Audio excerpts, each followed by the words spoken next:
The debt auction. The auctioneer's hammer struck wood 3 times, and Eliza Moore felt her soul crack with each blow.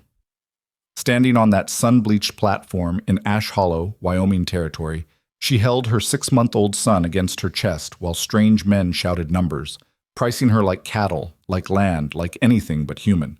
The debt her dead husband left behind had become chains around her wrists, and the law called it justice. She'd stopped crying hours ago. Tears changed nothing in a world where widows could be sold to settle accounts, where a woman's worth was measured in dollars and a baby's future auctioned to the highest bidder. Before we begin Eliza's journey from that platform to freedom, I invite you to stay with us until the very end. If this story touches your heart, please hit that like button and comment with your city so I can see how far Eliza's voice travels across this land. The morning had started like any other in the 2 months since Thomas Moore died, with Eliza waking to her son's hungry cries and the cold reality that the small bag of cornmeal in her cupboard was nearly empty. She'd lit the stove with the last of the kindling, heated water for washing, and tried not to think about the men who'd come to her door 3 times that week, each visit more insistent than the last. "Mrs. Moore," the banker's clerk had said on Monday, his voice apologetic but his eyes hard. "The estate debts must be settled.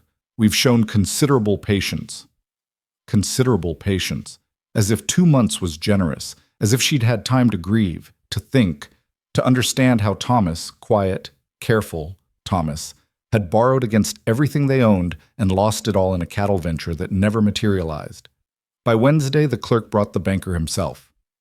"You understand our position, Mr. Dalton said, standing in her small front room, his gaze sweeping over the modest furniture, the cradle Thomas had built, the quilt Eliza's mother had sewn. "The debt exceeds the value of this property several times over.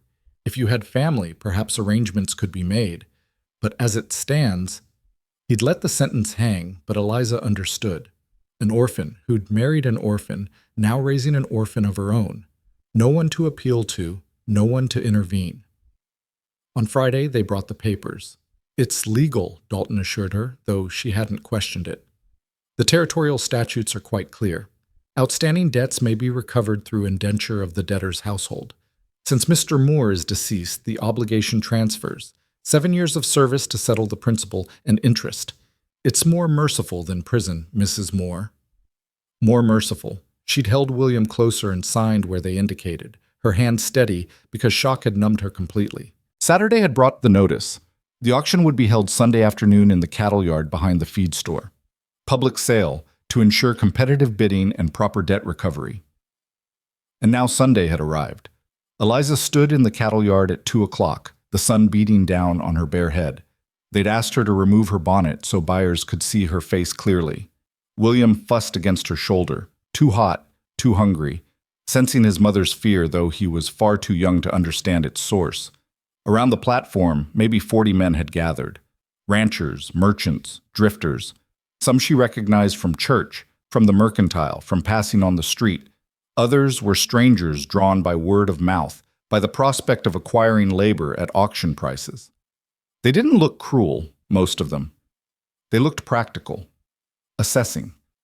The way men look at horses before purchase, checking teeth, considering temperament, calculating value. Lot 17, the auctioneer called.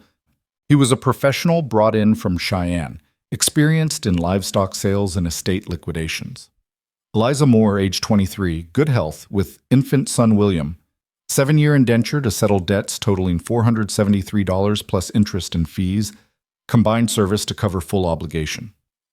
"She got any skills?" someone shouted from the crowd. "Reads and writes," the auctioneer replied, consulting his notes. "Cooking, sewing, basic household management. The child is healthy, male, could be trained up useful in a few years." Eliza felt William's weight against her, felt his small hand grip her collar. She kept her eyes fixed on a point above the crowd's heads, on the mountains rising blue and distant beyond the town. She'd read once that dignity was something no one could take from you, but standing there, she understood that was a lie. Dignity required recognition of your humanity, and she could feel that recognition dissolving with every appraising stare. "We'll start the bidding at $100, the auctioneer announced. Silence stretched. Eliza's heart hammered. "Come now, gentlemen." 7 years of labor for 2 people? That's exceptional value. The woman's young, strong. The boy will be working age before the term expires. 50, someone called. The auctioneer's face tightened. The debt exceeds $400, sir. We're here to settle an obligation, not give charity. 60, another voice offered. 100, a rancher near the front said. Eliza recognized him, Garrett Hayes, who ran cattle operations north of town. A hard man, she'd heard, but fair to his workers. Thank you, Mr. Hayes. Do I hear 120? 110, someone countered. The bidding crept upward. Eliza tried not to listen, tried not to attach meaning to the numbers that would determine her future and William's. 75, 90, 115. At 140, the pace slowed. Going once at 140, the auctioneer called. This is well below the debt value, gentlemen. The bank will not be pleased. The bank can indenture itself, a voice muttered, drawing scattered laughter. 140, the auctioneer repeated. Going twice? The sound of hoofbeats cut through his words. Every head turned toward the street. A rider approached fast, his horse lathered with sweat, dust rising in clouds around them. The man rode like distance meant nothing, like he'd been traveling hard and long. He pulled up sharp at the edge of the cattle yard, and the crowd parted instinctively. Eliza caught a glimpse of him as he dismounted. Tall, lean, weathered in that way that spoke of years outdoors rather than age. He wore trail clothes, a battered hat, and carried himself with the quiet self-possession of someone who needed nothing from anyone. "What's the bid?" he asked, his voice rough from dust. The auctioneer blinked. "I'm sorry, are you—" "The bid," the man repeated. "What is it?" $140, but sir, we're in the middle of— "I'll pay the debt." Silence crashed over the yard. "The full debt?" the auctioneer asked carefully. "Whatever she owes, the principal, the interest, the fees, all of it." The man reached into his saddlebag and pulled out a leather pouch, heavy with coin. "Let's settle this." Mr. Dalton pushed through the crowd, his face flushed. "Now see here, this auction is legally constituted. You can't simply— I'm not stopping your auction." The stranger's voice remained level, almost bored. "I'm participating. You wanted the debt paid, I'm paying it. Unless there's some law against settling obligations in full." The banker's mouth worked soundlessly. Around them, the crowd shifted, murmuring. "Mr. Dalton?" the auctioneer prompted. "The debt is $473 plus 62 in fees and interest, total of $535. The stranger counted out bills and coins without hesitation, stacking them on the platform edge with methodical precision. Eliza watched his hands, scarred, capable hands that moved with absolute certainty. $535, he said when finished. Dalton examined the payment, his face tight with something between relief and disappointment. Relief at recovering the debt, perhaps. Disappointment at losing the spectacle, the punishment disguised as law. "The debt is satisfied," he announced finally. The auctioneer cleared his throat. "Then, by the terms of the indenture agreement, Mrs. Moore and her son are bound to—" He consulted his papers, confused. "To the purchaser of the debt, which would be, He looked at the stranger. "Your name, sir?" "Caleb Rourke." "Mr. Rourke, then." The auctioneer made a notation. "Mrs. Moore, you and your child are hereby indentured to Mr. Caleb Rourke for a period of 7 years in service of the debt he has assumed. Do you understand these terms?" Eliza found her voice, though it came out smaller than she wanted. "Yes." "Mr. Rourke, do you accept this obligation?" Caleb looked at the auctioneers, then at Dalton, then finally up at Eliza on the platform. His eyes were gray, she noticed, storm-colored. "No," he said. The yard went silent again. "I'm sorry?" The auctioneer's voice pitched higher. "I said no." Caleb gathered his reins. "I paid a debt, that's all. The woman's not property, and neither is her child. Tell your papers whatever you want, but I'm not claiming ownership of human beings." But that's not how this works," Dalton sputtered. "The indenture is legal. The debt transfers to—" "The debt is paid," Caleb interrupted. "Your bank has its money. What this woman does now is her own concern. He swung into his saddle, his horse dancing sideways, eager to move. Mrs. Moore, you're free to go wherever you please.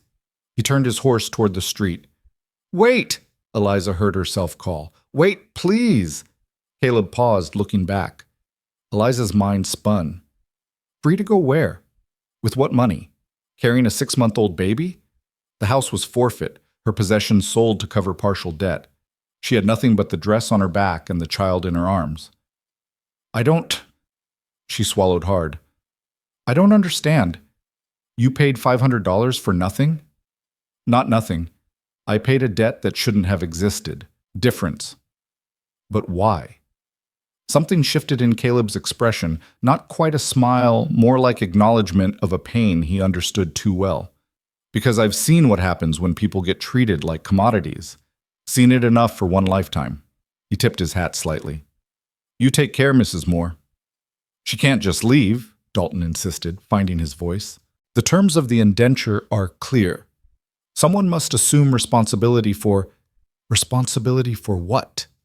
Caleb's voice went cold. For a woman trying to survive?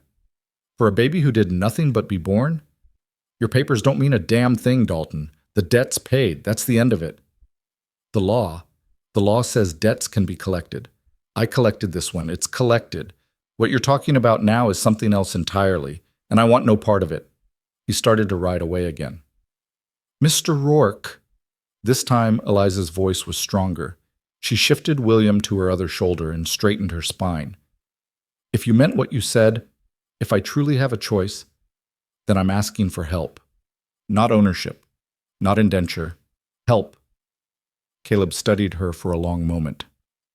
What kind of help? I need work, honest work. I can cook, clean, sew.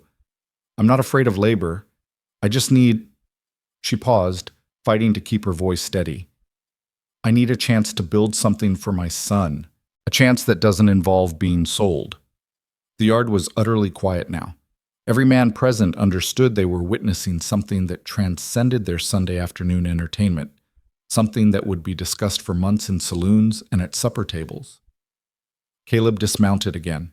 He walked to the platform's edge and looked up at Eliza. I run a small ranch about 15 miles northwest. Nothing fancy, cabin, barn, some cattle. I could use help with cooking and mending, room and board plus $20 a month.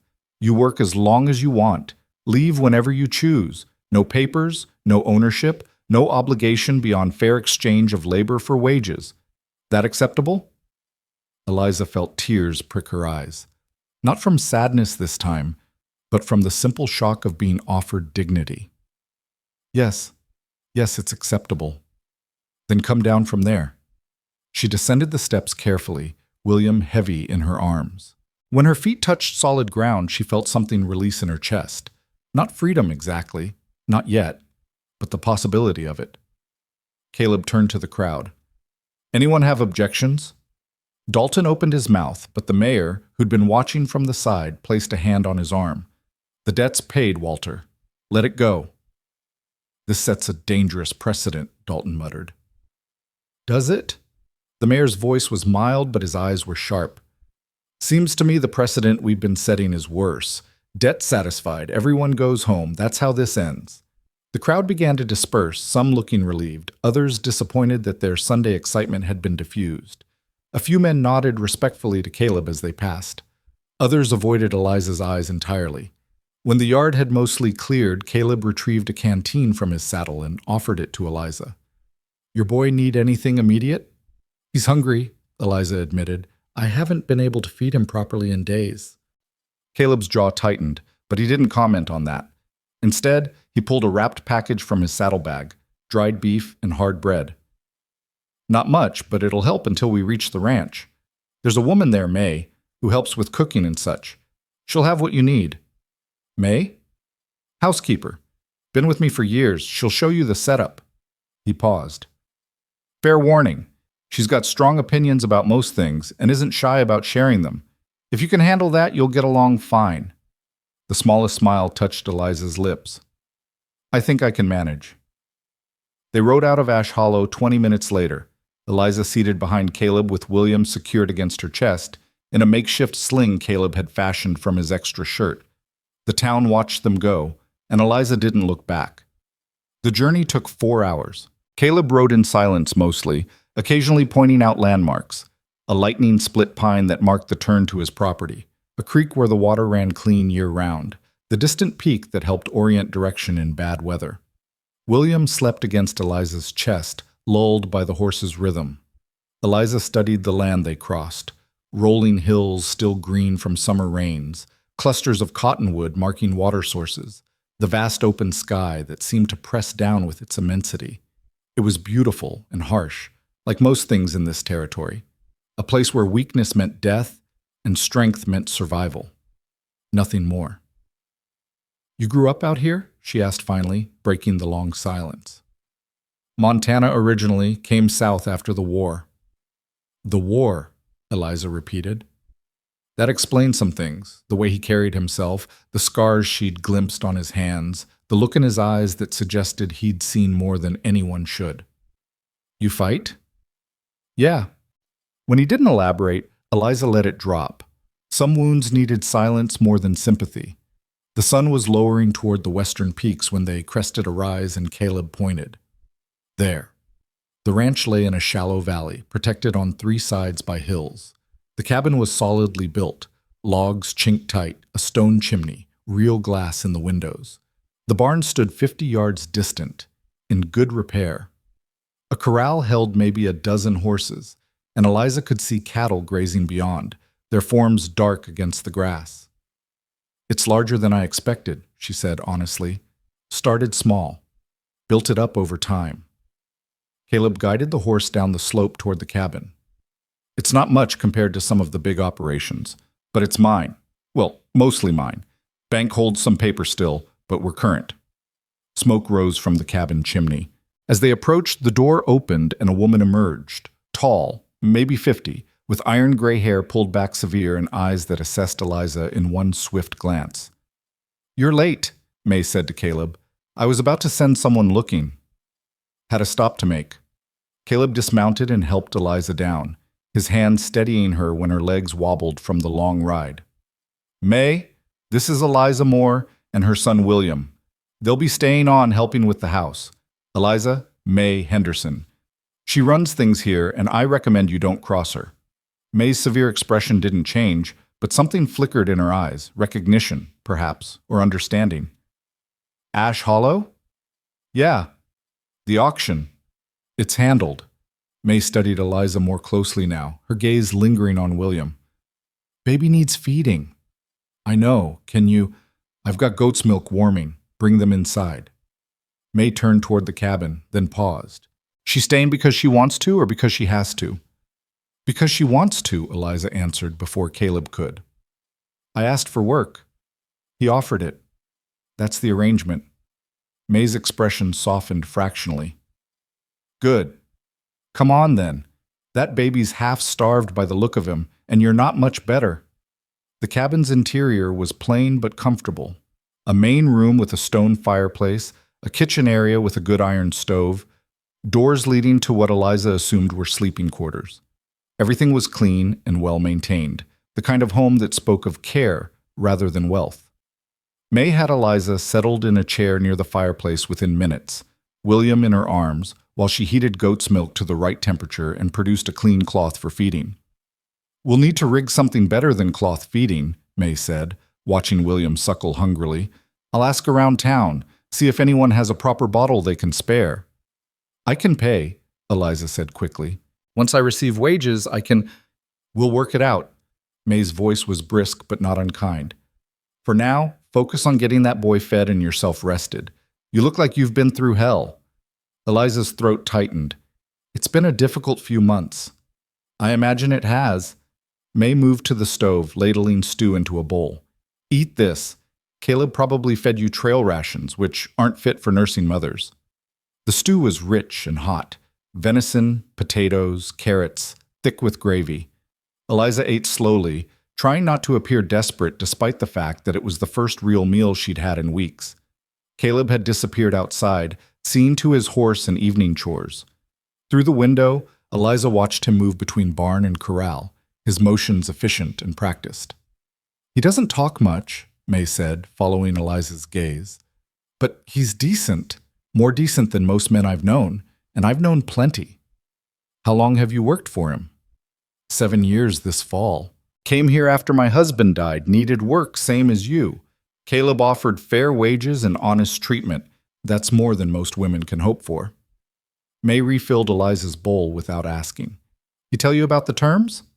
$20 a month, room and board. I work as long as I want, leave when I choose." May nodded. "He'll keep to that. Man's got faults, but breaking his word isn't one of them." She paused. "The room he'll give you is small, storage mostly until now, but it's private, has a good window, space for a cradle. I'll help you set it up proper tomorrow." "Thank you." Eliza's voice was barely a whisper. I can't adequately express. Don't need to express anything. Just do good work and treat people fair. That's all anyone expects here." May's eyes softened slightly. "You've had a hard road, I expect. But you're safe now. Whatever else happens, you're safe. Caleb would die before he'd let harm come to someone under his protection." The door opened and Caleb entered, bringing the smell of hay and horses. He glanced at Eliza, at William, now sleeping contentedly in her arms, and nodded once, a small gesture, but somehow weighted with satisfaction. "I'll show you the room," he said. "May's right that it's small, but it's private and secure. We'll make it work." The room was indeed small, barely 10 feet square, with a single window facing east. But it had a bed, a small bureau, hooks for hanging clothes, more than Eliza had dared hope for. "Cradle's in the barn," Caleb said. "Built it years ago well, it never got used. I'll bring it up, clean it out. Should be sturdy still." "This is more than generous," Eliza managed. Caleb shook his head. "It's a room and a bed. That's baseline humanity, not generosity." He paused in the doorway. "You need anything tonight? May's room is first door on the left. Mine's across the main room. You're not alone here, Mrs. Moore. Remember that."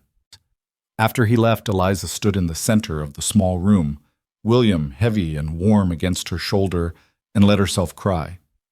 Quiet tears that carried months of fear and grief and desperate hope. She'd been sold that afternoon. Stood on a platform while men bid on her future like she was livestock. The law had sanctioned it, the town had accepted it, and she'd been powerless to stop it. But then a stranger had ridden in and changed everything. Not by purchasing her freedom. She understood that distinction now, understood that Caleb had deliberately rejected the language of ownership. He'd paid a debt, nothing more. And then he'd offered something infinitely more valuable than rescue. Choice. She could stay or go, work or leave, build a future or walk away. For the first time since Thomas died, Eliza felt the weight of possibility rather than inevitability. It was terrifying and exhilarating in equal measure. William stirred in her arms, making small sounds of contentment. Eliza kissed his forehead and whispered against his soft hair, "We're going to be all right. I don't know how yet, but we're going to be all right." Outside, the sun set over the Wyoming mountains, painting the sky in shades of amber and rose. In the main room, she could hear May and Caleb talking in low voices, the domestic sound of dishes being washed, the crackle of the fire. Eliza lay down on the bed, clean sheets, a real mattress, and felt her body relax for the first time in months. William nestled against her side, safe and fed and warm. Tomorrow would bring work, challenges, the slow process of learning this new life. But tonight, Eliza simply closed her eyes and let herself rest. She was not owned, she was not purchased, she was not property. She was a woman who'd been offered dignity, and she intended to prove herself worthy of it. The night settled over the ranch, quiet except for the distant lowing of cattle and the whisper of wind through grass. Inside the cabin, 3 people who'd each known loss and hardship found temporary peace under one roof. Not family yet, perhaps not even friends, but something more fundamental. Fellow travelers who'd chosen kindness over cruelty, humanity over law, hope over despair. And in a small room facing east, Eliza Moore held her son and dreamed of mornings that might actually bring new beginnings instead of new sorrows. Dawn broke cold and clear, light spilling through the east-facing window and waking Eliza before William stirred. For a moment, disoriented by unfamiliar surroundings, she felt panic rise. Then memory returned. The auction. Caleb Rourke. The ride to the ranch. Safety, however uncertain. William woke hungry, and Eliza rose quickly, not wanting to disturb the household.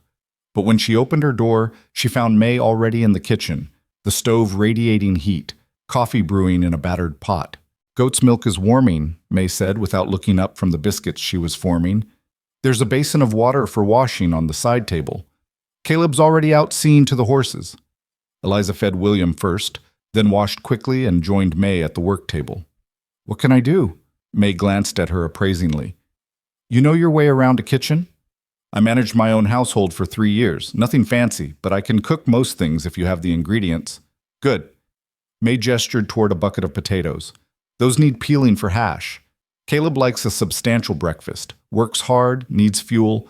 We'll fry up some salt pork, eggs if the hens cooperated overnight, and these biscuits." She paused. "You look better than last night. Sleep helped." "I slept better than I have in months." Eliza settled William in a basket near the warm stove and began peeling potatoes with practiced efficiency. "May, can I ask you something?" "Can ask. Whether I'll answer depends on the question.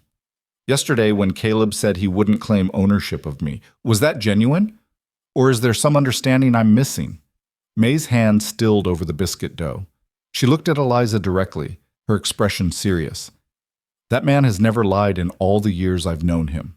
If he said you're free to go, you're free to go. If he offered fair wages for honest work, that's exactly what he meant.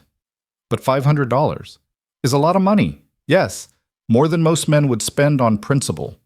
May resumed working the dough. "You want to know why he did it? Ask him. But I'll tell you this much.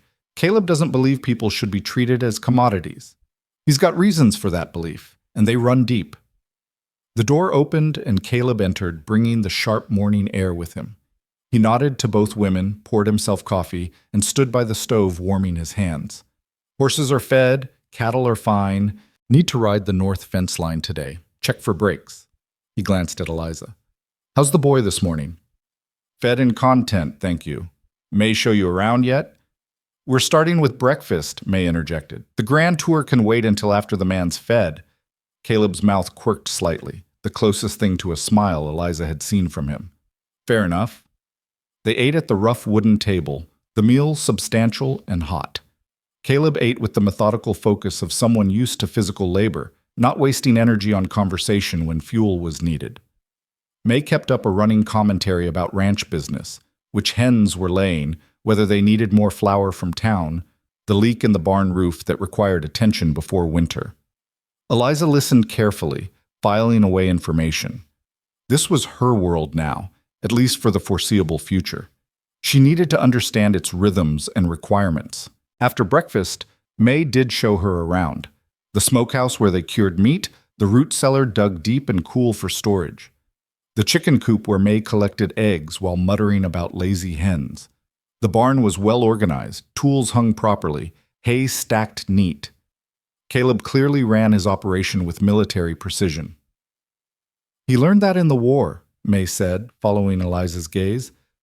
"Everything in its place, everything maintained. Saves time, saves lives sometimes." "He doesn't talk about the war." "No, he doesn't. And I'd advise you not to press. Some men came back with stories they'll tell anyone who'll listen.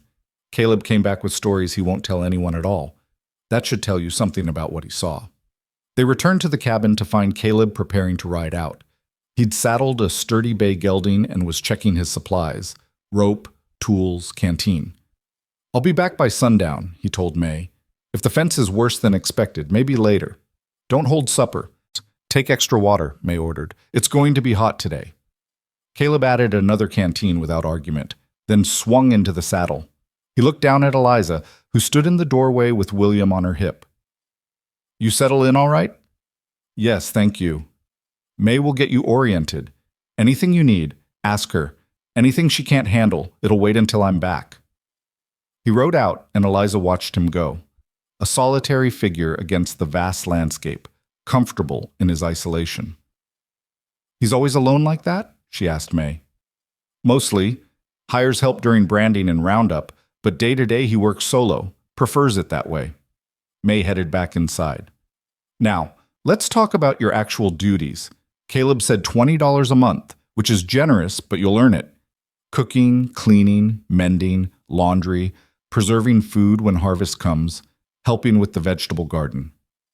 I handle most of that now, but my knees aren't what they were. Having another pair of hands will make considerable difference. They spent the morning establishing routines.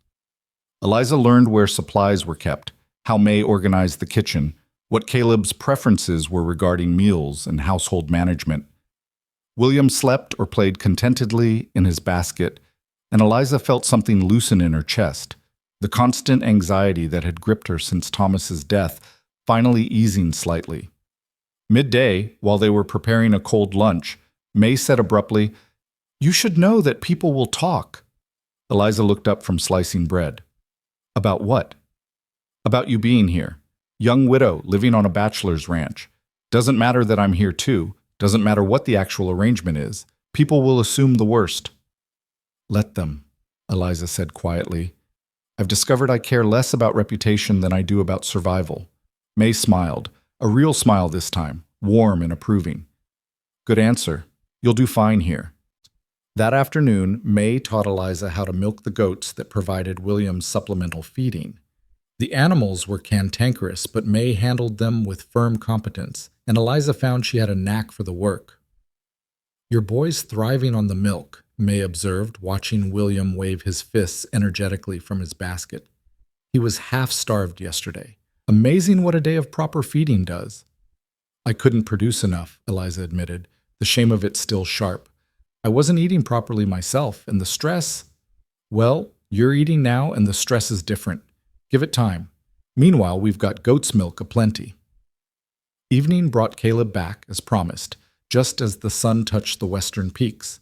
He looked tired but satisfied, reporting 3 fence breaks repaired and 1 section that would need full replacement before winter. "I'll need to order new wire from town," he told May while washing up for supper. "Add it to the list." Dinner was venison stew, the same dish May had served Eliza her first night, but somehow it tasted even better now that Eliza wasn't eating it through a haze of exhaustion and fear. The 3 of them ate together, conversation sparse but comfortable. Afterward, while May washed dishes and Eliza dried, Caleb sat by the fire mending a bridle, his hands steady and sure on the leather. William lay on a blanket nearby, watching the firelight dance. "Mr. Rourke," Eliza said, gathering her courage, "may I ask you something?" He didn't look up from his work. "Caleb, and yes. Yesterday, at the auction, you said you'd seen what happens when people are treated as commodities. What did you mean?" His hands stilled on the bridle. May glanced over from the wash basin but said nothing. "I mean exactly that," Caleb said finally. "I've seen people bought and sold, seen what it does to them, to everyone involved, seen enough to know I wanted no part of perpetuating it." "The war," Eliza said softly. "Before the war, during it, after it. The war just made it official policy for a while." He set the bridle aside and looked at her directly. "I'm not a good man, Mrs. Moore. I've done things I'm not proud of. But I learned some lines I won't cross, and treating human beings as property is one of them." "You're a better man than you think," Eliza said. "Maybe, or maybe I'm just a man trying to do less harm than I've already done." He stood, stretching. "I'm turning in. Morning comes early. May, I'll need help with the hay tomorrow if your back's willing." "My back's always willing. It's my knees that complain." Caleb nodded and disappeared into his room. Eliza finished drying the dishes in thoughtful silence. "He doesn't accept compliments well," May said quietly. "Whatever he saw, whatever he did, it marked him. Best you can do is respect his privacy and prove through your actions that his faith in you wasn't misplaced." "I intend to," Eliza promised. The days developed a rhythm. Eliza woke early, fed William, helped May prepare breakfast. Caleb would eat quickly and head out to whatever work the ranch demanded: fence mending, cattle tending, hay cutting, endless maintenance on buildings and equipment. Eliza and May managed the household, cooking, cleaning, preserving vegetables from the garden. mending clothes worn rough by ranch work. William grew visibly stronger, his small body filling out, his eyes alert and curious. May fashioned a sling that allowed Eliza to carry him while working, and the baby seemed content to observe the world from his mother's shoulder. A week passed, then two. Eliza learned the subtle signs of changing weather in the mountain sky, learned which plants in the garden needed daily watering and which preferred benign neglect, learned that Caleb liked his coffee strong and his biscuits with honey when available. She also learned that May's brusque exterior hid deep kindness, that Caleb's silence often masked careful observation, and that the ranch itself possessed a kind of peace she'd never experienced in town, a quietness that came from space and sky rather than isolation.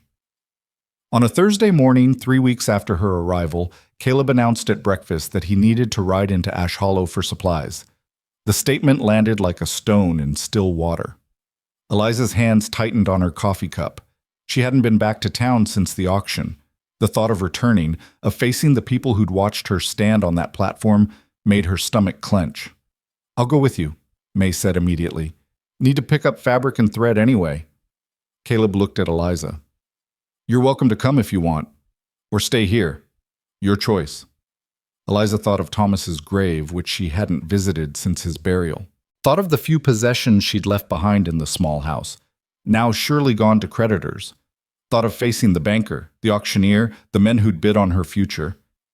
"I'd like to come," she heard herself say. "There are things I need to settle." They left after an early lunch, Caleb driving a wagon while May and Eliza sat in the back with William. The journey took 3 hours, and Eliza spent most of it watching the landscape roll past, steeling herself for what awaited. Ash Hollow looked the same: dusty streets, false front buildings, people going about their business. But when Caleb drove the wagon down Main Street, heads turned. Conversations stopped. People stared. Caleb pulled up in front of the general store and set the brake. "We'll meet back here in 2 hours. That enough time?" "Plenty," May said, climbing down briskly. She held out her arms for William. "I'll watch the boy. You do what you need to do." Eliza walked down Main Street with her head high, acutely aware of the stares and whispers. Let them look. Let them talk. She was no longer the desperate widow who'd stood on an auction platform. She was a woman with work, with wages, with choices. Her first stop was the cemetery. Thomas's grave was marked with a simple wooden cross, already weathering in the mountain sun. Eliza stood before it, William's absence from her arms feeling strange and wrong.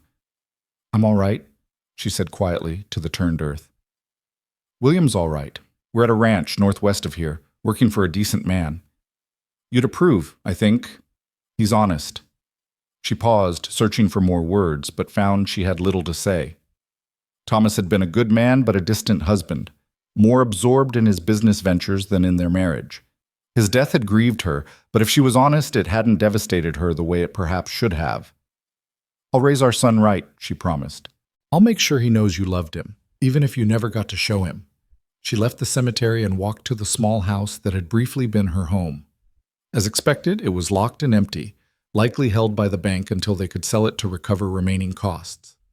She peered through the window and saw bare rooms, everything of value removed, nothing there for her now.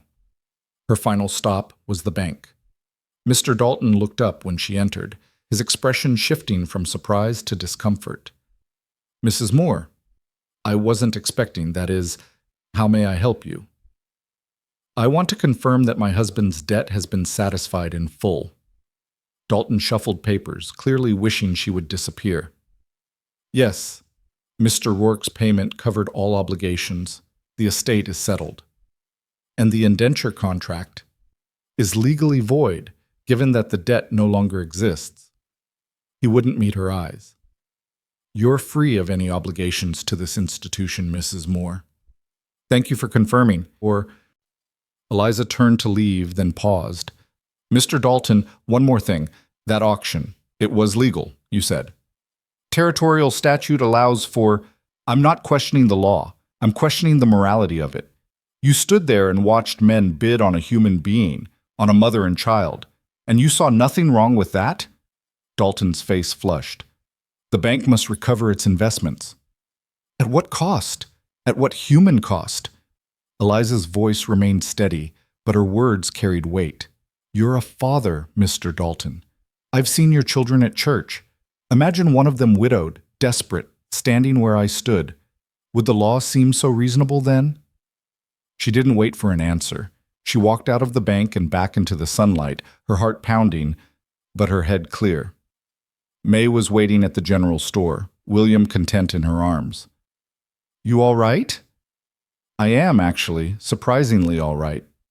Good, May handed William back, because there's someone who wants to speak with you. A woman approached, middle-aged, well-dressed, nervous. Mrs. Moore, I'm Catherine Brennan. I wanted to... That is, I feel I should apologize. Eliza recognized her vaguely from church. Apologize for what? For not speaking up. At the auction. My husband and I were there, and I said nothing.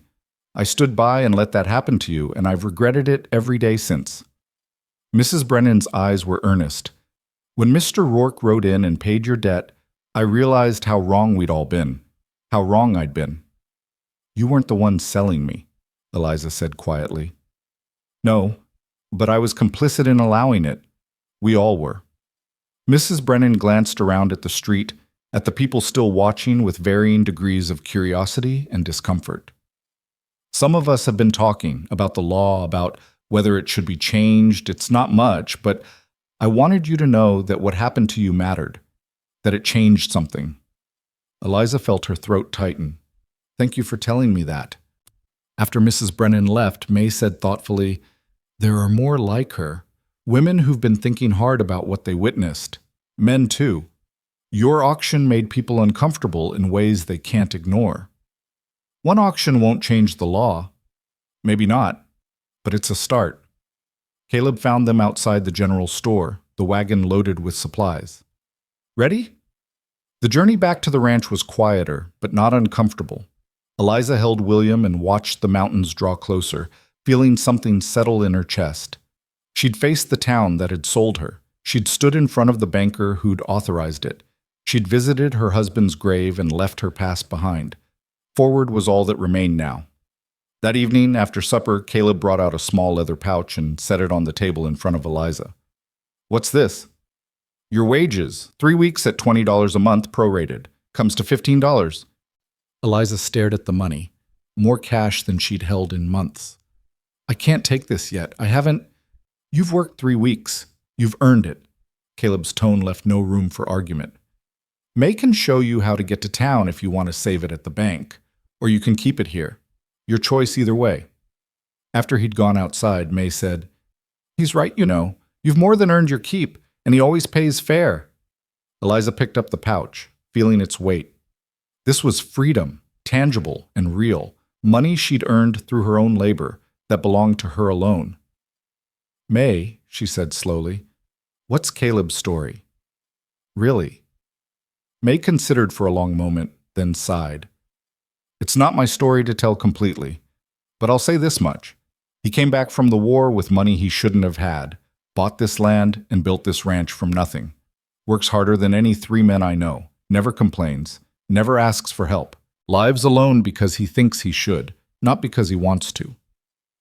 Why does he think he should be alone?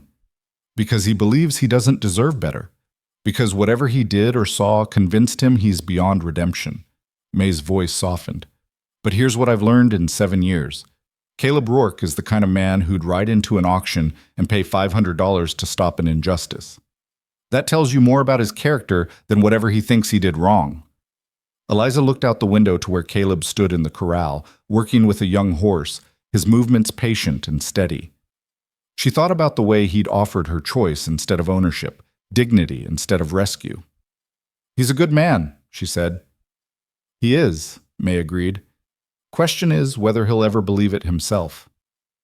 That night, lying in her small room with William asleep beside her and $15 in her pocket, Eliza felt something she hadn't experienced since before Thomas died. Hope. Not the desperate, grasping hope of survival, but the quieter, steadier hope of possibility. She could save her wages. In a year, she'd have nearly $250, enough to start over somewhere if she wanted, enough to give William a future. But as she drifted towards sleep, Eliza realized she wasn't thinking about leaving.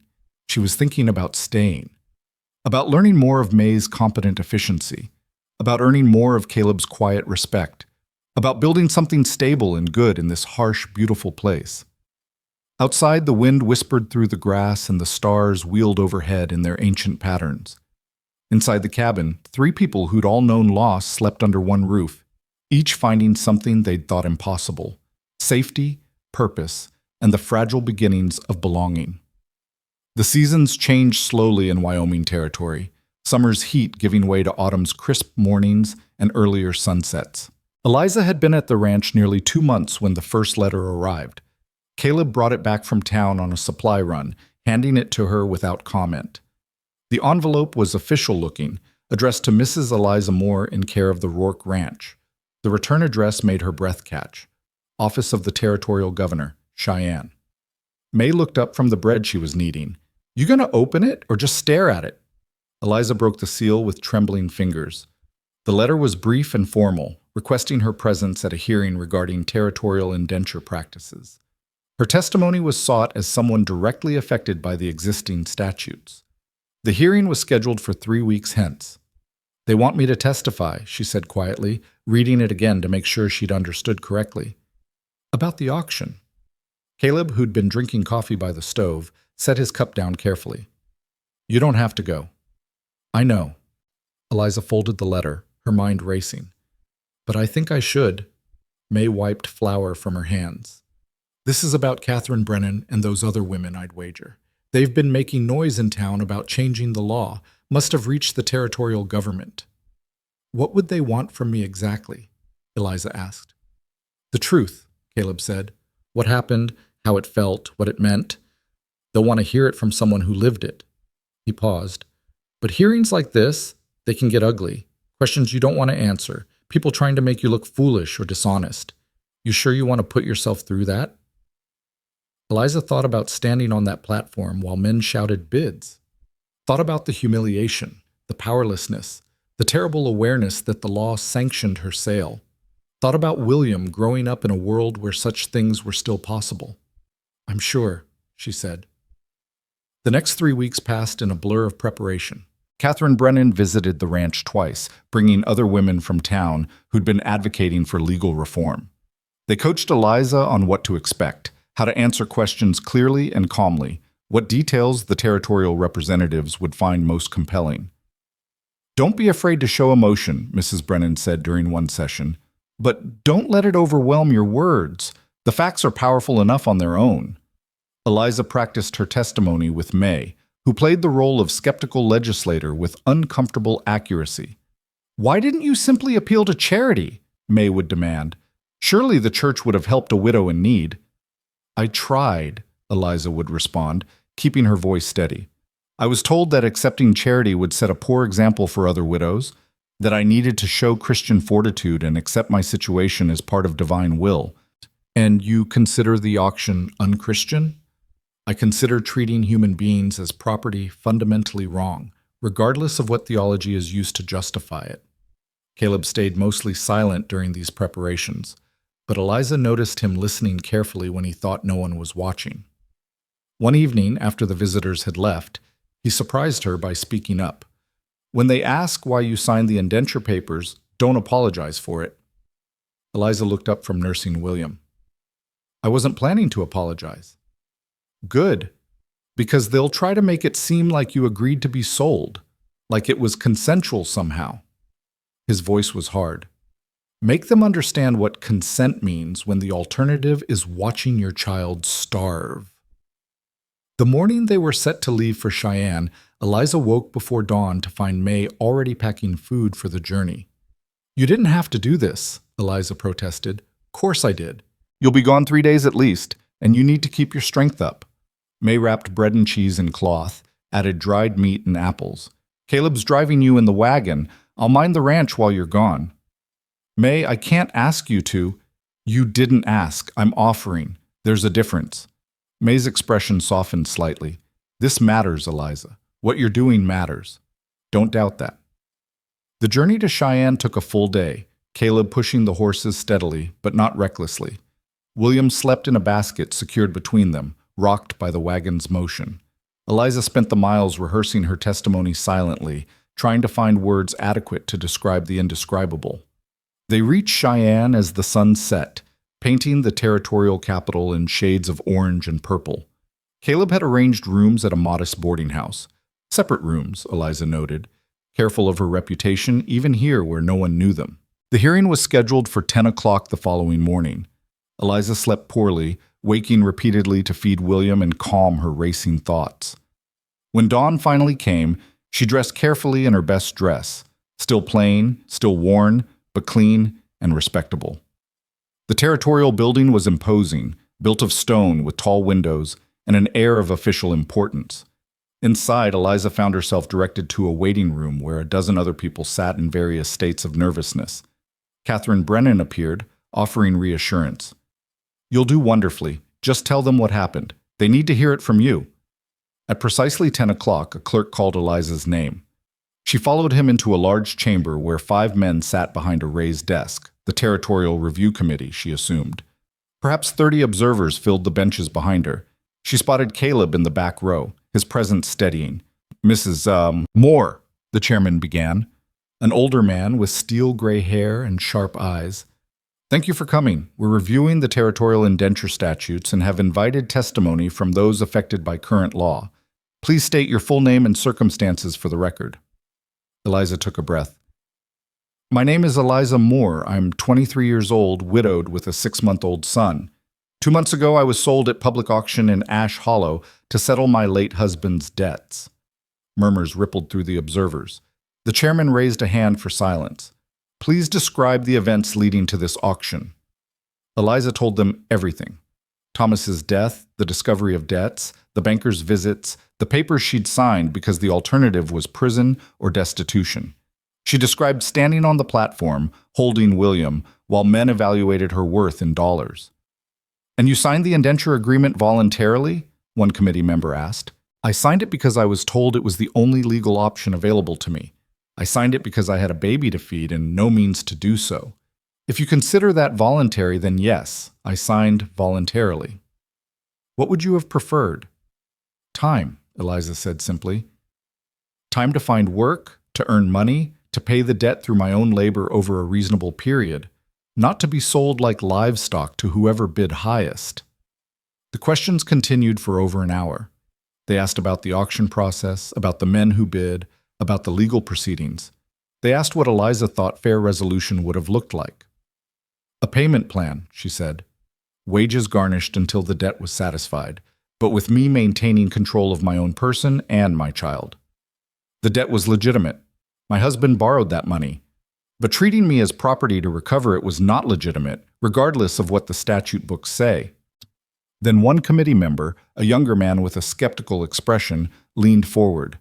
"Mrs. Moore, our records show that a Mr. Caleb Rourke paid your debt in full and declined the indenture. Is that correct?"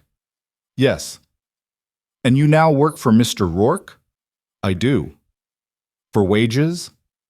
"Yes, $20 per month, room and board." The committee member's tone sharpened. "Some might say you simply traded one form of servitude for another, that Mr. Rourke's generosity comes with expectations." Eliza felt anger flash through her, hot and clarifying. "Mr. Rourke paid a debt he had no obligation to pay. He then offered me employment, which I was free to accept or decline. I can leave his employment at any time. That's not servitude, that's work. There's a considerable difference. Can you prove you're free to leave? Can you prove any employee is free to leave? Or do we simply trust that employment contracts are entered into consensually?" Eliza's voice remained calm, but carried steel. "The difference is that Mr. Rourke gave me choice. The auction offered none. That's what we're here to discuss, isn't it? The difference between work freely chosen and servitude legally enforced?" The chairman intervened. "Mrs. Moore makes a valid point. Let's refocus on the statute itself rather than her current circumstances." They questioned her for another 30 minutes, then finally dismissed her with thanks. Eliza walked out of the chamber on shaking legs, Catherine Brennan meeting her in the hallway. "You were magnificent," Mrs. Brennan said, squeezing her hands. "Absolutely magnificent." Caleb approached more slowly. You all right? I am. Eliza managed a small smile. They tried to make it seem like working for you was the same as being sold, but I wouldn't let them. Something shifted in Caleb's expression, surprise maybe, or gratitude. Thank you for that. I only told the truth. You gave me choice when no one else would. That matters. They stayed in Cheyenne 2 more days while the committee heard additional testimony. Eliza learned that 7 other women had been sold under similar circumstances in the past year alone. Some had been purchased by men who treated them decently. Others had not been so fortunate. On the final day, the chairman issued a preliminary statement. The committee would recommend significant revisions to the indenture statutes, including mandatory payment plans for widows, limits on the sale of mothers with dependent children, and stricter oversight of debt recovery practices. The changes wouldn't happen immediately. Territorial law moved slowly, but they would happen. You did this, Mrs. Brennan told Eliza as they prepared to leave Cheyenne. Your testimony was the turning point. The committee couldn't ignore what you described. We all did it, Eliza corrected. Every woman who spoke up, everyone who said this was wrong. That's what made the difference. The journey back to the ranch was quieter than the trip out. William slept peacefully while Caleb drove and Eliza watched the landscape pass, processing everything that had happened. You regret going? Caleb asked at one point. No, it was hard, but necessary. Eliza paused. That committee member who questioned whether I was truly free, did that bother you? Some. Caleb's jaw tightened. But you handled it well, better than I would have. What would you have said? Probably something that would have gotten me thrown out of the hearing. He glanced at her. You stood up there and told your story without flinching. That takes courage. Or stubbornness. Sometimes they're the same thing. They reached the ranch after dark, May meeting them with hot food and a barrage of questions about how the testimony had gone. Eliza recounted the hearing while they ate, May nodding approval at key moments. Law won't change overnight, May said when Eliza finished. But you put a crack in the foundation. That's how reform starts. One crack at a time. In the weeks that followed, life at the ranch resumed its rhythms, but something had shifted. Eliza noticed Caleb watching her sometimes with an expression she couldn't quite read. Respect, maybe, or curiosity, as if he were seeing her differently than before. The first snow came in early November, dusting the mountains and making the morning air sharp and clean. Eliza had been at the ranch 4 months now, had saved $80 in wages, had watched William grow strong and healthy. She'd learned to predict weather by the way clouds gathered over the peaks, learned which cattle needed extra attention, learned that May's gruff exterior hid the warmest heart Eliza had ever known. She'd also learned that Caleb rose before dawn most days, that he worked himself to exhaustion regularly, and that he carried guilt like other men carried pocket watches, always present, frequently consulted, impossible to set down. One morning, finding him repairing fence in freezing wind, Eliza brought hot coffee and determination. You're going to work yourself to death, she said bluntly, handing him the cup. Caleb accepted it with cold, reddened hands. Fence needs mending before the real snow comes. The fence will still be here tomorrow. You need rest. I rest fine. You rest like a man being chased by demons. Eliza surprised herself with her boldness. May told me you believe you don't deserve peace. I'm here to tell you that's nonsense. Caleb's expression closed. May talks too much. May cares about you, so do I.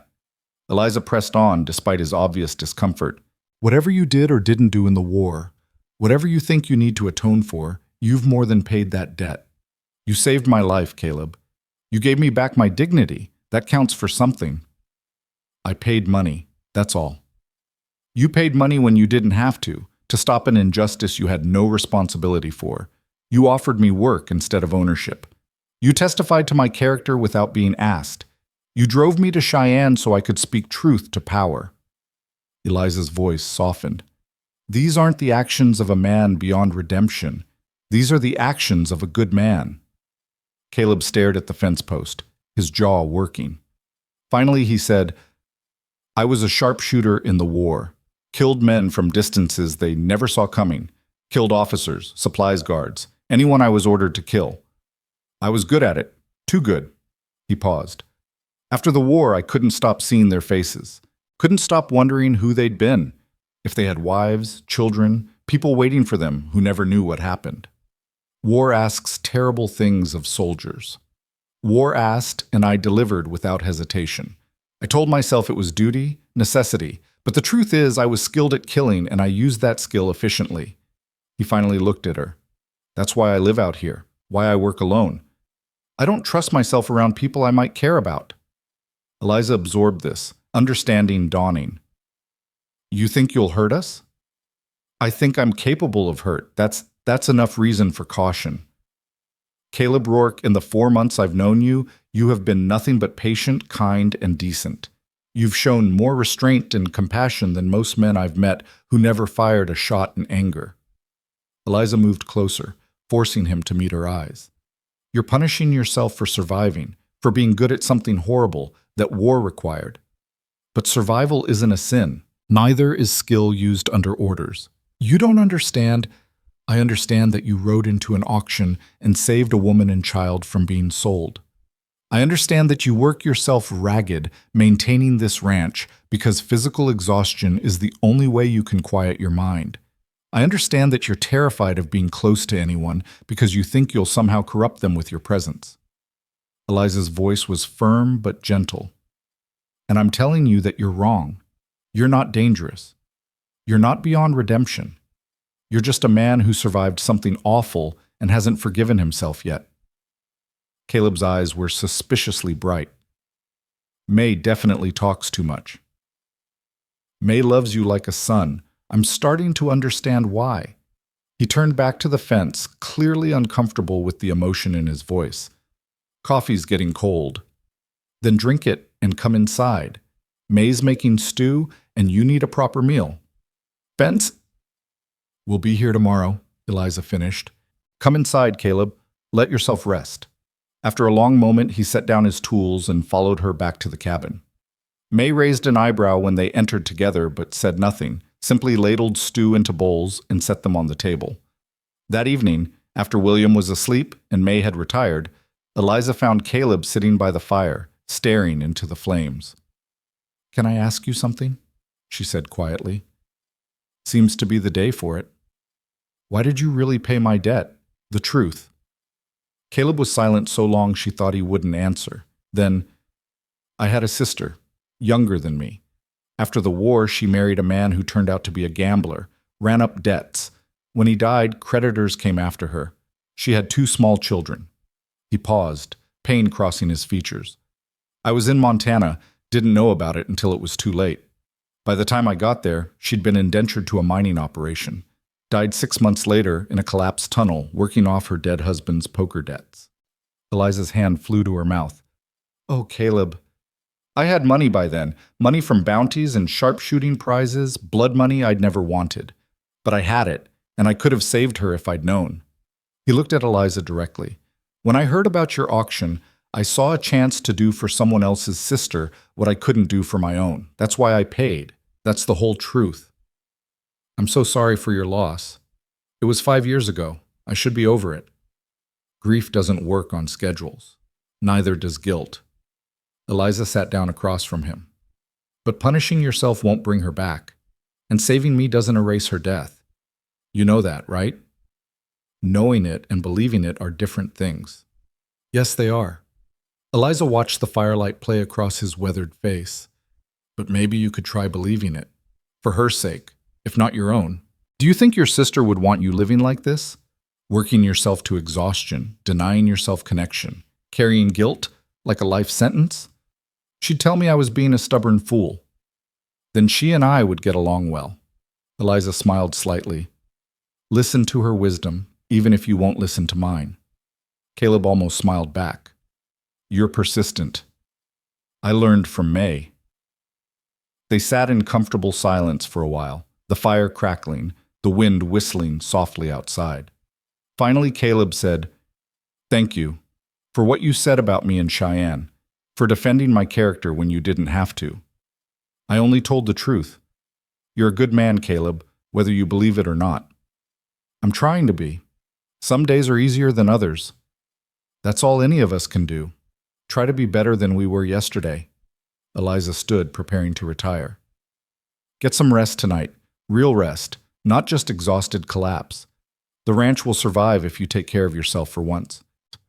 After she'd gone to her room, Caleb sat by the fire for a long time, thinking about his sister, about Eliza, about the strange turns life took.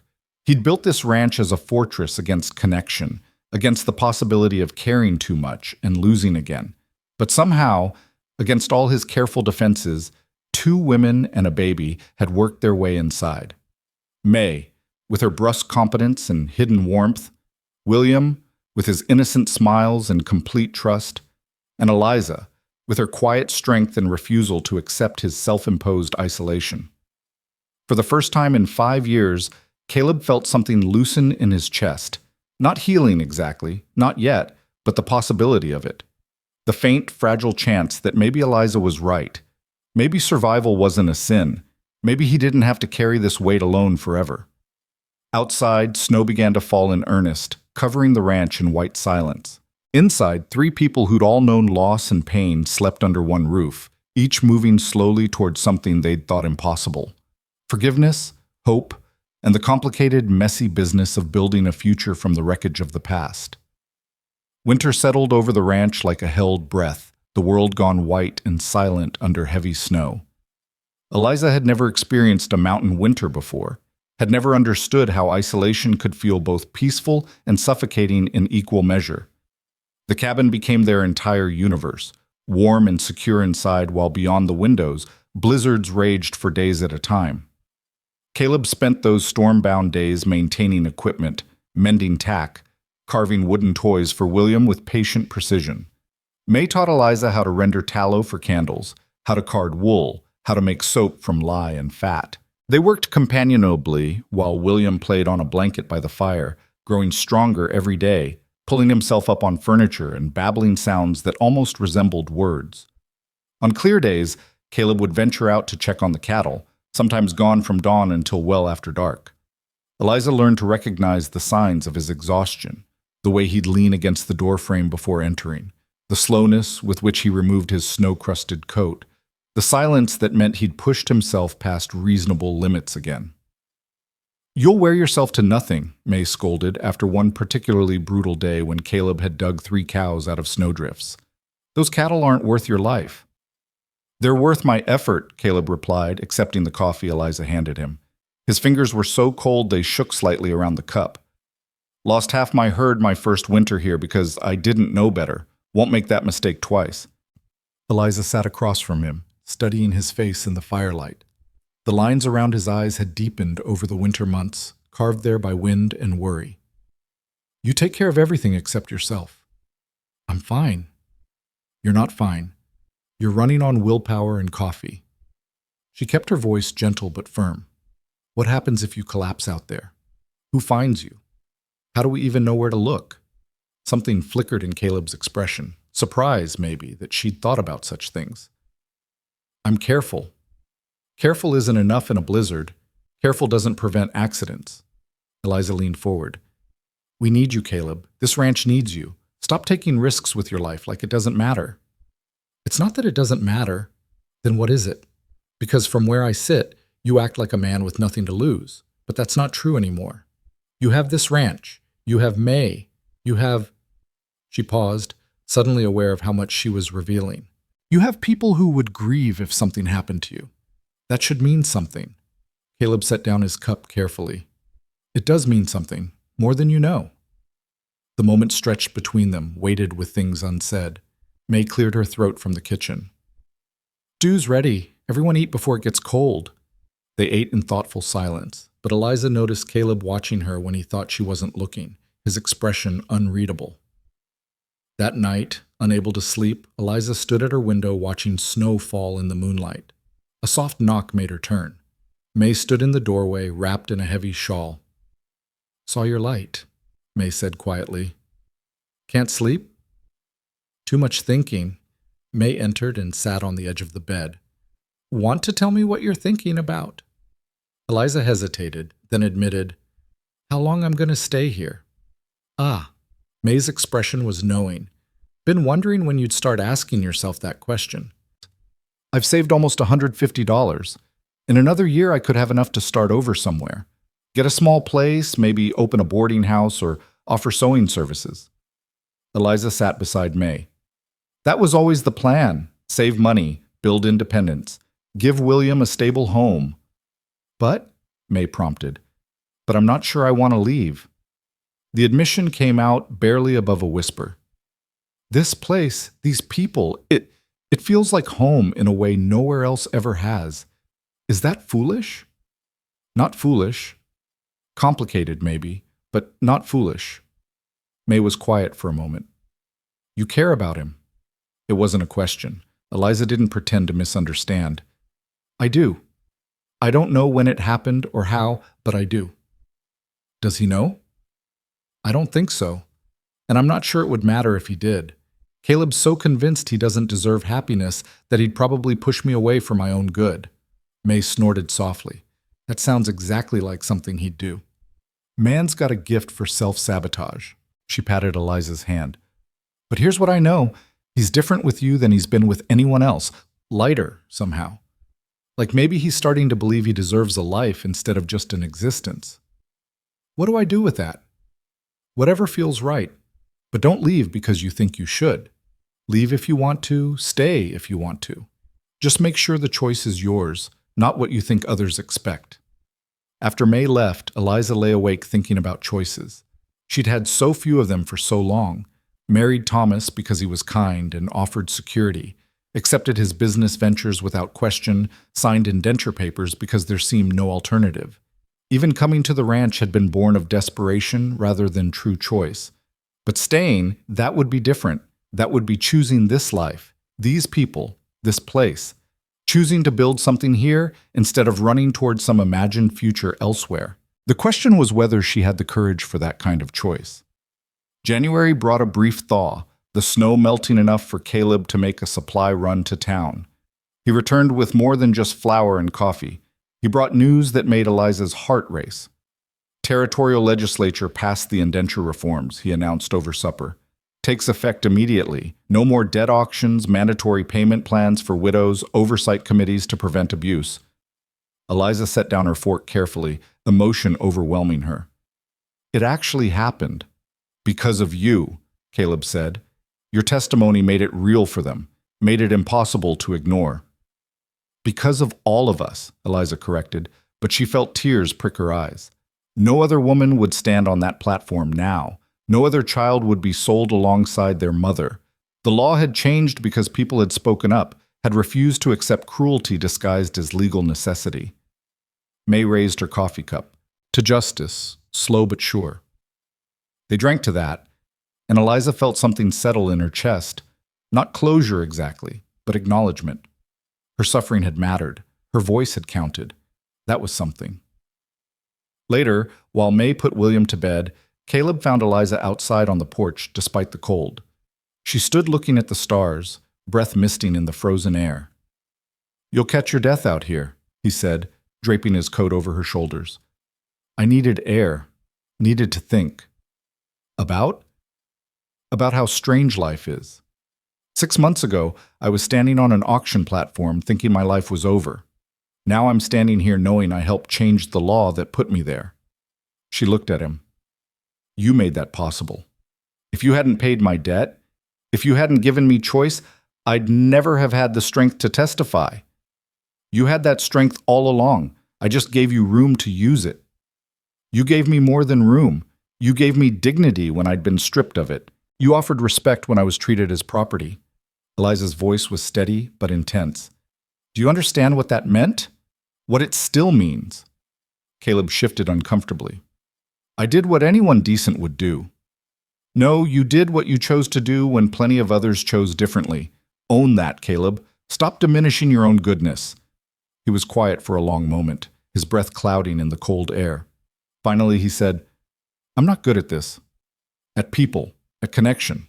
I spent 5 years avoiding exactly this kind of conversation. I know, but you're having it anyway, which suggests maybe you're tired of avoiding it. Maybe. He looked at her, really looked at her, and Eliza saw something raw in his expression. You scare me. I scare you? Eliza couldn't help a small, surprised laugh. How? You make me want things I thought I'd given up on. Make me think maybe I could have a life that's more than just work and penance. His voice dropped. That's terrifying. Eliza's heart hammered. It doesn't have to be. Doesn't it?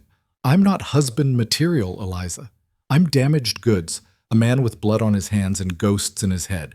You deserve better than that. Shouldn't I get to decide what I deserve? She stepped closer, still wrapped in his coat. You keep making decisions for my own good without asking what I actually want. That's not protection, Caleb. That's just another kind of control. He flinched as if struck. That's not what I meant. I know it's not, but it's what you're doing. Eliza's voice softened. I'm not asking for promises or declarations. I'm just asking you to stop pushing me away because you've decided I'm too good for you. Let me make my own choices about my own life. And what would you choose? The question came out rough, almost painful. I choose to stay.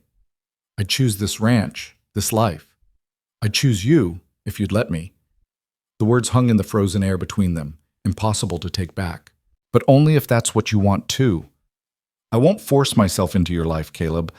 I've had enough of being where I'm not wanted. Caleb reached out slowly, his calloused hand cupping her face with surprising gentleness. You're wanted. That's never been the question. Then what is the question? Whether I can be what you need. Whether I can be someone William deserves as an example. Whether I can let myself have this without waiting for it to fall apart. Eliza covered his hand with hers. Those aren't questions you can answer alone. They're things we figure out together, if we're brave enough to try. He studied her face in the starlight, searching for something. Whatever he found must have satisfied him because he leaned forward slowly, giving her time to pull away. When she didn't, he kissed her, gentle and hesitant, like a man who'd forgotten how. Eliza kissed him back, tasting coffee and courage, and the possibility of something neither of them had dared hope for. When they finally pulled apart, Caleb rested his forehead against hers. I don't know how to do this. Neither do I. We'll figure it out as we go. What if I mess it up? Then we'll deal with that too. Eliza smiled. I'm not fragile, Caleb. I won't break at the first difficulty. I stood on an auction platform and survived. I think I can handle a complicated relationship with a good man who doesn't believe he's good. He almost smiled. When you put it that way. They stood together in the cold, neither quite ready to go inside and face May's knowing looks, content just to be close. Finally, Caleb said, I should tell you something about the ranch. All right. It's doing better than I let on.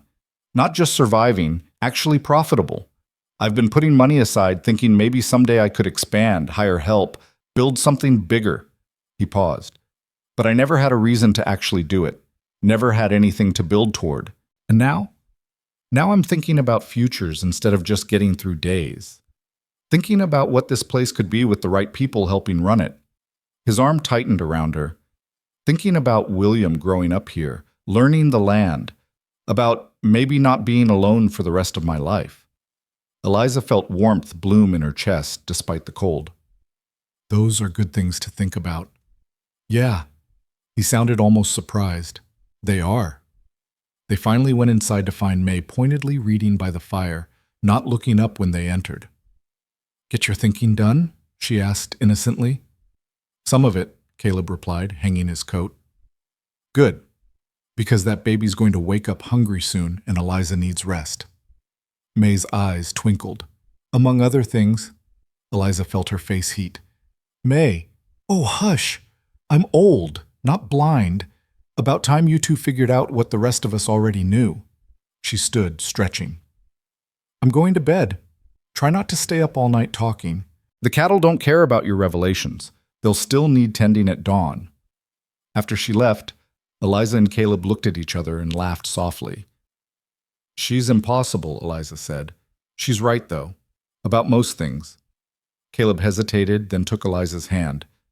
I meant what I said outside. I want you to stay. Not as an employee, not out of obligation. Stay because you want to be here, because you're choosing this. I am choosing this. Choosing you, choosing this life. Eliza squeezed his hand. But I need you to promise me something. What? Promise you'll talk to me when things get hard. When the ghosts come back, when the guilt overwhelms you, when you start thinking you need to push me away for my own good. Promise you'll talk to me instead of making decisions alone." Caleb was quiet, then nodded slowly. "I promise to try. That's the best I can offer right now." "That's enough. Trying is enough." The winter months that followed were both harder and easier than before. Harder because navigating this new relationship required vulnerability from both of them, required Caleb to let down defenses he'd maintained for years, and Eliza to trust again after being betrayed by circumstance and law. Easier because they faced the difficulties together, because May provided steady wisdom when needed, because William's innocent presence reminded them what they were building toward. There were difficult conversations about Caleb's nightmares, about Eliza's lingering fear of financial instability, about how to blend their lives without losing themselves. There were moments of doubt on both sides, moments when old patterns threatened to reassert themselves. But there were also moments of unexpected joy. Caleb teaching William to pat the horses, his patience infinite despite the toddler's enthusiastic chaos. Eliza and May planning a larger vegetable garden for spring, dreaming of what the ranch could produce. The three of them sitting by the fire in the evenings, comfortable in shared silence. In March, a letter came from Catherine Brennan. The territorial reforms were working. 2 debt situations had already been resolved through payment plans instead of auctions. A network of women was forming to help widows navigate the legal system, to ensure they knew their rights. "They want to name it after you," Caleb said, reading over Eliza's shoulder. "The Eliza Moore Assistance Society." Eliza felt her throat tighten. "That's too much." "Is it? You changed the law. You gave other women hope. Seems like exactly the right amount to me." She leaned back against him, letting herself accept the comfort of his presence. "I just told the truth. Sometimes that's the bravest thing anyone can do." April brought the first real warmth, snow melting in earnest, the ranch emerging muddy but alive. Caleb began preparations for spring roundup, hiring 2 temporary hands to help with the work. Eliza watched him interact with the workers, firm but fair, expecting competence but offering patience when needed. This was a side of him she hadn't seen before, the capable rancher who commanded respect through quiet authority rather than bluster. One evening, after the hired hands had retired to the bunkhouse, Caleb found Eliza on the porch, watching the sunset. "Been thinking," he said, settling beside her. About making some things official, legal." He pulled a small box from his pocket, opened it to reveal a simple gold band. "This was my mother's. Only thing I have from her. I'd like you to have it, if you're willing." Eliza stared at the ring, understanding dawning. "Caleb, I know it's fast. I know we've only been—" He struggled for words. "Whatever we've been for a few months. But I also know I want you here permanently. Want William to grow up knowing this is his home. Want to build something real with you." He took her hand. "Marry me, Eliza. Not because you need security or I need a housekeeper, but because we've chosen each other. Because we've both been through hell and found something good on the other side." Eliza felt tears slip down her cheeks. "Yes. Yes. Yes, I'll marry you. Yes, I choose this. Yes to all of it." Caleb slipped the ring on her finger, his own hands trembling slightly. Then he pulled her close, holding her like she was something precious and breakable, though they both knew she was neither. "I'll try to be worthy of this," he whispered against her hair. "You already are. You just need to believe it." They married a month later in a simple ceremony at the ranch, May standing witness along with Catherine Brennan and a handful of neighbors who'd become friends. Eliza wore a dress May had helped her sew, pale blue cotton with lace at the collar. Caleb wore his best suit, brushed clean of trail dust. William toddled between them during the vows, making everyone laugh. The circuit preacher who performed the ceremony spoke about new beginnings and second chances, about building futures on foundations of honest choice. Eliza thought about the auction platform, about Caleb riding in with money and principle, about all the choices that had led to this moment. When the preacher pronounced them married, Caleb kissed her with a tenderness that made her heart ache, and she kissed him back with all the hope and determination she possessed. The small gathering celebrated with a meal May had prepared: roasted beef, fresh bread, vegetables from the root cellar, and a cake that was slightly lopsided but delicious. People talked and laughed, and for once Caleb didn't retreat to the barn or find urgent work to occupy himself. He stayed, his hand finding Eliza's repeatedly, anchoring himself to this moment. As the sun set and guests departed, May announced she was taking William to the bunkhouse for the night. But, Eliza started. "You two need privacy," May said firmly. "The boy will be fine with me. Don't argue." After everyone left, Eliza and Caleb stood in the quiet cabin, suddenly shy with each other despite the months of growing intimacy. "I'm not good at this," Caleb admitted. "At any of this." "Neither am I. Thomas and I, we were married, but we weren't—" Eliza searched for words. "We weren't partners, not really. I don't know how to be someone's actual partner." "Then we'll learn together." Caleb drew her close. "That's what we've been doing all along, isn't it? Learning how to be people who deserve good things." "Do you believe that now? That you deserve good things?" "I'm starting to. Because of you. Because you refuse to let me hide." He kissed her forehead. "Because you're stubborn and brave, and you see me more clearly than I see myself. I see a good man who's been too hard on himself for too long. I see someone worthy of love, even if he doesn't always believe it." They made love slowly, carefully, learning each other with patience and tenderness. Afterward, lying tangled together in Caleb's bed, their bed now, Eliza felt something settle deep in her bones. This was home. This was choice. This was the future she'd build with her own hands and her own will. Caleb held her close, his breathing evening out toward sleep. Just before he drifted off, he murmured, "Thank you." "For what?" "For not giving up. On me, on this, on the possibility that broken things can be made whole." Eliza kissed his shoulder. "We're not broken. We're just people who've survived hard things and learned how to be strong." Outside, the Wyoming night settled over the ranch, stars bright in the darkness. Inside, two people who'd each faced their own form of auction, one literal, one figurative, slept peacefully in each other's arms. Proof that sometimes the worst moments lead to the best futures, if you're brave enough to choose them. Morning came with birdsong and the smell of coffee drifting from the kitchen where May had clearly returned early to give the newlyweds breakfast in bed, a gesture that made Eliza laugh and Caleb shake his head with affectionate exasperation. "She's impossible," he murmured, pulling Eliza closer. "She's wonderful," Eliza corrected, "and she's been waiting for this day probably longer than we have." They rose eventually, finding May at the stove with William on her hip, the boy reaching eagerly for his mother when she appeared. "Sleep well?" May asked innocently, not looking up from the eggs she was frying. "May," Caleb warned, but there was no heat in it. "Just asking. Now sit down and eat. The ranch doesn't stop running just because you two finally made things legal." The first months of marriage brought adjustments neither of them had fully anticipated. Small things, mostly, learning to share space, to communicate needs, to navigate the balance between independence and partnership. Caleb struggled with letting Eliza see his nightmares, waking sometimes gasping and disoriented, reaching for weapons that weren't there.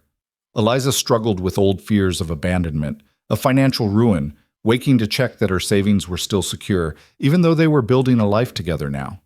But they talked through the difficulties, just as they'd promised.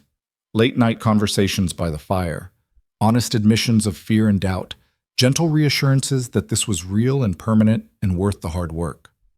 Summer came hot and dry, bringing with it the challenges of maintaining water supplies and keeping cattle healthy in the heat.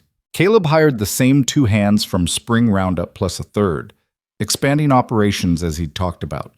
The ranch was growing, becoming something more substantial than a one-man operation. One afternoon in July, a visitor arrived, a well-dressed man on a fine horse, picking his way carefully up the ranch road. Eliza watched from the porch as Caleb approached, wariness in every line of his body. "Mr. Rourke," the man called. "My name is Samuel Winters. I'm an attorney from Cheyenne. Might I have a word?" Caleb gestured for him to dismount. "What's this about?" Winters pulled documents from his saddlebag. "I represent the Territorial Reform Commission. We've been tracking the implementation of the new indenture laws, and we have a situation that requires your attention." Eliza joined them, William on her hip, sensing this concerned her as well. Winters nodded respectfully to her. Mrs. Rourke, actually, this involves you both. There's been a challenge to the law, specifically to the auction that brought you two together. Caleb's expression hardened. What kind of challenge? A group of creditors' associations is claiming the reforms are being applied retroactively in ways that damage their ability to collect legitimate debts. They're using your case as an example, arguing that Mr. Rourke's payment of Mrs. Rourke's debt, followed by her employment and subsequent marriage, constitutes a kind of fraud designed to circumvent the indenture system. Eliza felt ice spread through her chest. They're saying we conspired to cheat creditors? In essence, yes. They want the original debt reinstated, the marriage declared invalid on grounds of contract fraud, and damages assessed. Winter's expression was sympathetic. It's legally baseless, but they're using it to attack the entire reform framework.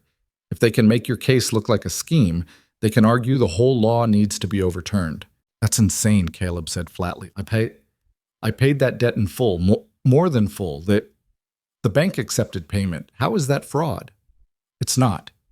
But they're arguing that your intent wasn't actually to settle the debt, but to acquire Mrs. Rourke's labor under false pretenses, avoiding the legal indenture framework. They claim you planned the marriage from the beginning to legitimize what was essentially a purchase. Eliza felt anger rise hot and clarifying. So they're saying I can't make my own choices? That choosing to marry Caleb after he treated me with dignity is somehow proof of conspiracy? That's their argument, yes. It's offensive and it won't hold up in court, but the process itself will be damaging. They'll drag you both through depositions, public hearings, personal scrutiny. They'll paint your relationship in the worst possible light. Let them try, Eliza said, her voice steady despite her racing heart. I stood in front of a territorial committee once and told the truth. I'll do it again. Caleb put his arm around her waist, a gesture of solidarity and protection. What exactly are you asking from us? Your willingness to fight this, to testify again if needed, to let us use your case as the cornerstone of defending the reforms. Winters paused.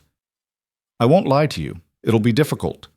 They'll attack your character, your motives, your marriage. But if we win, we protect not just the law, but every woman who benefits from it. When do we start? Eliza asked. The preparation was grueling. Winters and his team spent days at the ranch, going through every detail of Eliza's debt, the auction, Caleb's payment, her employment, their courtship and marriage. They prepared for questions designed to humiliate, to suggest impropriety, to paint their genuine relationship as calculated fraud. May watched it all with grim determination. They want to punish you for finding happiness after they tried to destroy you. Don't let them. The hearing was scheduled for September in Cheyenne. Unlike Eliza's previous testimony about the law itself, this would be a full adversarial proceeding with lawyers, cross-examination, and a 3-judge panel making the final determination. The night before they left for Cheyenne, Eliza couldn't sleep. She found Caleb on the porch, staring at the stars. Nervous? He asked as she settled beside him. Terrified. You? Same. He took her hand. They're going to say awful things about us. About you especially. Make it seem like you're some kind of schemer who trapped me. Let them. I know the truth. You know the truth. That's what matters. Is it? Caleb's voice was rough. What if they succeed? What if they overturn the law, invalidate our marriage, drag your name through the mud? Then we fight. We tell the truth and we fight. Eliza turned to face him. I'm not afraid of them, Caleb. I've been sold at auction. I've testified before the territorial government. I've built a life from nothing. Some lawyers trying to discredit me? I can handle that. You shouldn't have to. No, I shouldn't. But we don't always get to choose our battles. We just get to choose how we fight them. She squeezed his hand. Together. That's how we fight this. Together. The hearing room in Cheyenne was packed with observers, journalists, and representatives from both sides of the reform debate. Eliza wore her best dress, her hair pinned neat. William left with May back at the boarding house. She sat beside Caleb at the plaintiff's table, Winters and his team surrounding them with documents and determined expressions. The creditor's attorney was a sharp-faced man named Drummond who began his opening statement by painting Caleb as a wealthy opportunist who'd exploited a vulnerable widow.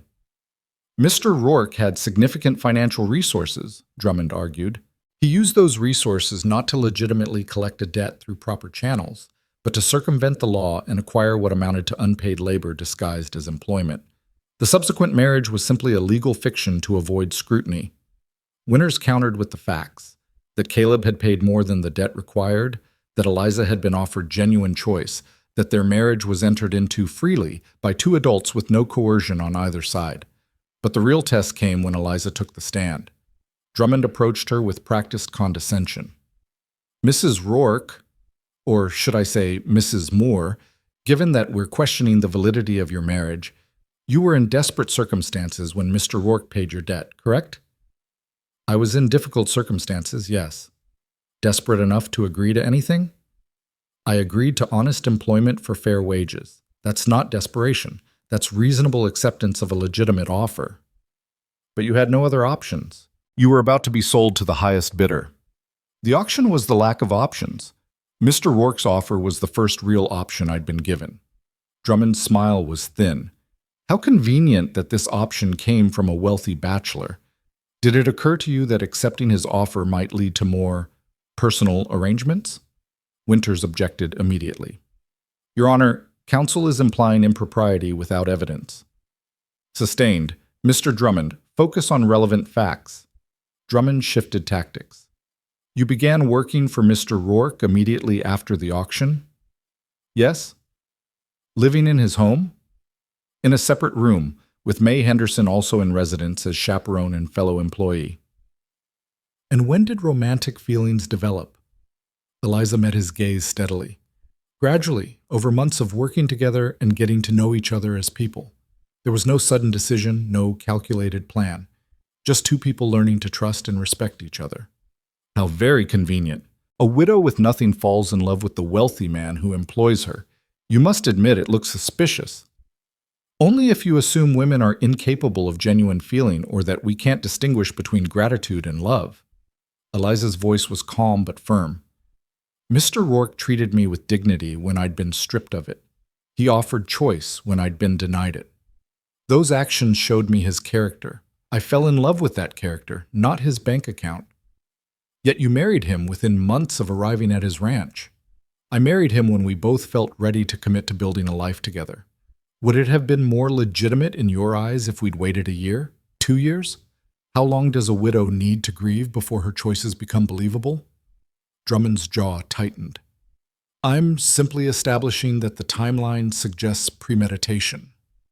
The timeline suggests two people who'd both been through hardship finding something good together and not wanting to waste time. Eliza leaned forward slightly. You're trying to make love sound like fraud, Mr. Drummond, but the only fraud here is the system that tried to sell me in the first place. Mr. Rourke didn't exploit that system. He ended it. And you're punishing him for that because it threatens your ability to profit from desperate people. Your Honor, Drummond started. Mrs. Rourke makes a valid point, one of the judges interjected. Counsel, do you have evidence of actual fraud or conspiracy, or are we simply questioning whether poor timing and genuine feeling can coexist? Drummond tried several more angles, but Eliza held steady through all of them. When Caleb took the stand, he was equally unshakable. I paid the debt because seeing a woman sold was unconscionable, he testified. I offered employment because she needed work and I needed help. I married her because I love her and want to spend my life with her. If those facts constitute fraud, then every marriage based on respect and affection is fraudulent. The judges recessed to deliberate. Eliza and Caleb waited in tense silence, Winters trying to project confidence, though his nervousness showed in the way he shuffled papers repeatedly. 3 hours later, the panel returned. The lead judge, a severe woman named Hartwell, read their decision. This panel finds no evidence of fraud, conspiracy, or improper conduct by either Mr. or Mrs. Rourke. The debt was legitimately paid, employment was fairly offered and accepted, and the marriage was entered into by two consenting adults. The creditor's challenge is denied. Furthermore, this panel finds the attempt to use this case to undermine the territorial reforms to be without merit and motivated by financial interest rather than legal principle. Eliza felt Caleb's hand tighten around hers, relief flooding through both of them. Judge Hartwell continued, This case represents exactly why the reforms were necessary. The suggestion that Mrs. Rourke's choice to marry a man who treated her with dignity somehow invalidates that choice, reveals precisely the kind of thinking the new law was designed to eliminate. Women are not commodities to be traded, nor are their subsequent life choices evidence of conspiracy simply because they lead to happiness. This panel strongly endorses the territorial reforms and recommends they be strengthened further to prevent future challenges of this nature. The courtroom erupted in discussion. Drummond looked furious. Winters was grinning, and Eliza felt tears slip down her cheeks, not from sadness or relief, but from the simple recognition that justice had actually prevailed. Outside the courthouse, Catherine Brennan and a group of other women waited. When Eliza emerged, they surrounded her with congratulations and gratitude. "You did it again," Mrs. Brennan said, embracing her. "You stood up for all of us, and won." "We won," Eliza corrected. "All of us who refused to accept that cruelty was acceptable just because it was legal." The journey back to the ranch felt different than any trip before, lighter, freer, like they'd finally put down a burden they'd been carrying since the day of the auction. May met them at the door with William in her arms and hope in her eyes. "Well, we won," Caleb said simply. "Complete victory. The law stands, the marriage is valid, and they can't challenge either one." May's eyes glistened. "Good. Now come eat. I've kept supper warm." That night, after William was asleep and May had retired, Eliza and Caleb sat on the porch watching stars emerge in the darkening sky. "It's really over," Eliza said quietly. "The auction, the debt, the legal challenges, all of it." "Yeah," Caleb pulled her close. "We can just live now. Build the ranch, raise William, be together without constantly looking over our shoulders." "That sounds perfect." They sat in comfortable silence for a while. Then Caleb said, "I've been thinking about what you said in court, about how I ended the system that tried to sell you." "You did end it. Your actions that day started everything else in motion." "Maybe. But I've realized something. I didn't just end a system. I started believing I deserved a future." He turned to look at her. "You gave me that. You refused to let me hide in guilt and penance. You insisted I was worth loving even when I couldn't believe it myself." Eliza felt her throat tighten. "We saved each other, I think. You gave me back my dignity and choice. I gave you permission to forgive yourself. Think we're even now?" "I think we're partners. Even doesn't really apply." He kissed her then, soft and thorough, a kiss that tasted like promise and permanence. The years that followed proved kinder than either of them had dared hope. The ranch prospered, Caleb's careful management and expanded operations bringing steady profit. They hired more permanent hands, built additional outbuildings, increased their cattle herd substantially. May stayed on not as employee but as family, her wisdom and competence essential to everything they built. William grew strong and happy, learning to ride almost before he could walk properly, following Caleb around the ranch with devoted persistence. When he turned 4, Eliza began teaching him letters and numbers at the kitchen table, marveling at how quickly he learned. "He's smart like his mother," Caleb observed one evening, watching William sound out words from a primer. "And stubborn like his father," May added dryly, though everyone knew she meant Caleb, who William had begun calling Papa with no prompting from anyone. 2 years after the hearing, Eliza gave birth to a daughter they named Sarah. The delivery was hard, but both mother and child came through healthy, and Caleb held his daughter with the same careful tenderness he showed all precious things. "She looks like you," he whispered to Eliza, studying Sarah's small face. "She has your eyes," Eliza replied, "gray like storm clouds." May proclaimed herself official grandmother to both children, a title she wore with fierce pride. The ranch house expanded to accommodate the growing family, Caleb adding rooms and better windows, making it a true home rather than just a functional dwelling. The territorial reforms continued to strengthen. The Eliza Moore Assistance Society helped dozens of widows navigate debt situations without resorting to indenture. Catherine Brennan became a prominent advocate for women's legal rights, citing Eliza's case repeatedly in speeches across the territory. Sometimes visitors came to the ranch, Women who wanted to meet the person whose testimony had changed the law, journalists writing about the reforms, even a few legislators seeking Eliza's input on proposed statutes. She welcomed them all, told her story as often as needed, never minimizing the horror of the auction, but always emphasizing the importance of what came after. "The auction was meant to break me," she told one journalist 5 years after the events. "Instead, it led me here. To a life I chose, to a man I love, to a family I'm building with my own hands. That's not to say the auction was justified or acceptable. It wasn't. But I won't let it define me. I'll let my choices define me instead." On a warm evening in late summer, with William now 7 and Sarah 3, the family gathered on the porch after supper. May was teaching Sarah a clapping game while William practiced his reading. Caleb sat with his arm around Eliza, both of them watching the children with quiet contentment. "You ever regret it?" Caleb asked softly. "Staying here instead of taking your savings and starting fresh somewhere else?" Eliza thought about the woman she'd been on that auction platform, terrified, powerless, certain her life was ending. Thought about the journey from that moment to this one, all the choices and challenges and small victories that had brought her here. "Not even once," she said. "This is home. Your home. This life we've built together, it's exactly what I would have chosen if I'd known it was possible." "Even the hard parts?" "Especially the hard parts. They taught us how to be strong, how to fight for what matters, how to choose each other every day, not just once." Caleb kissed her temple. "I love you. Don't say it enough, but I do." "I know, and I love you too." William looked up from his book. "Papa, this word, what is it?" Caleb leaned over to help, his patience with the children infinite in ways that still amazed Eliza. She watched him guide William through the difficult word, watched Sarah abandon May's game to climb into her father's lap, watched May smile at the scene with deep satisfaction. This was what they'd built from the wreckage of that terrible day, not just a ranch or a marriage, but a family.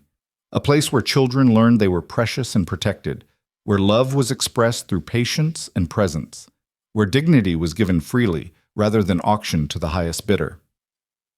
The sun set slowly over the Wyoming mountains, painting the sky in shades of amber and rose. In the gathering darkness, the sounds of the ranch settled into evening quiet.